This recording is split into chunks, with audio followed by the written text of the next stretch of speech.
So you mentioned culture transformation as a theme over the last decade, not including COVID. So including COVID in the last 6 to 7 months, the moment the outbreak began and it got real for us in February and early March, what were some of the key actions in Microsoft's response?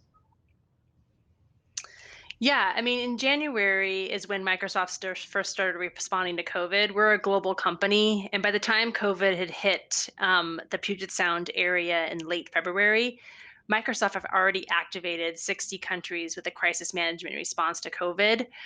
So we had already deeply engaged on the topic of COVID. I wanted to show a video that kind of really summarizes really well Microsoft's response and what we're doing for employee well-being in the time of COVID. Great, we have that video. Let's roll video now. These are unprecedented times. On behalf of the SLT, we want to thank you for how you've adjusted to working in new ways and for supporting each other. As the situation improves and government restrictions begin to lift, we will not be among the first companies to return to the worksite. Slowly returning to the worksite will allow us to support our essential workers, our communities, and our most vulnerable populations. We're counting on you to do what is right for you and your family, for your coworkers, and for Microsoft too. We wanted to give you an idea of what you should expect to experience as we slowly return to campuses around the world. Things will look different in many ways according to local guidelines, but our core approach and principles of workplace safety and putting your health and well-being first will always be the same.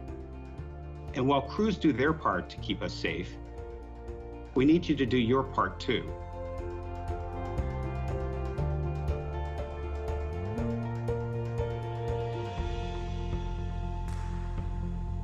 Returning to campus will require everyone to contribute to a culture of health, safety, and respect for the needs of all.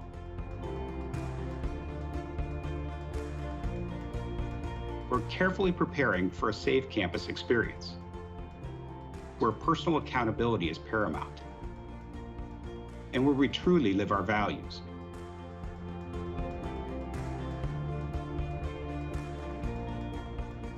As you adjust, keep a growth mindset. Understand that accessibility impacts people in different ways. Take time to reflect and respect the choices of others. These small actions of personal responsibility can have a big impact. We are learning and growing together, finding new ways of caring.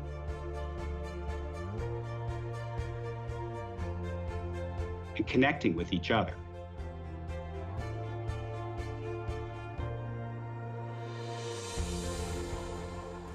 At the end of the day, innovation does not come from a place. It comes from people.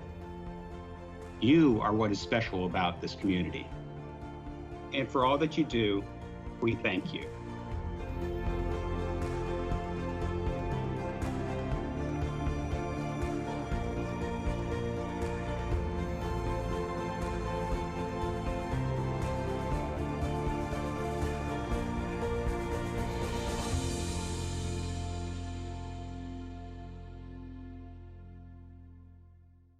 I love seeing that video every time I watch it. It makes me so proud to work at Microsoft. And I'm so proud of all of our employees during this difficult time, especially our essential workers. They are doing a great job every day. I think one of the things that I wanted to talk a little bit more about was the key principles for our work and what the work we're doing to support COVID. We're adopting a hybrid model that supports both working from home and the workplace. And we put health and safety first, specifically the physical, mental, and emotional well-being is top priority. And we're here to support the needs of the employees, whether that be in the office or in the work or at home. And we want to serve our customers and can continue critical business operations. And most importantly, we want to meet or exceed regulations from public health authorities. One of the key things for our response to COVID has been the role of benefits. Microsoft has put in place a lot of benefits to help support our employees' well-being. everything from base pay protection to physical wellness to some unique childcare options during COVID.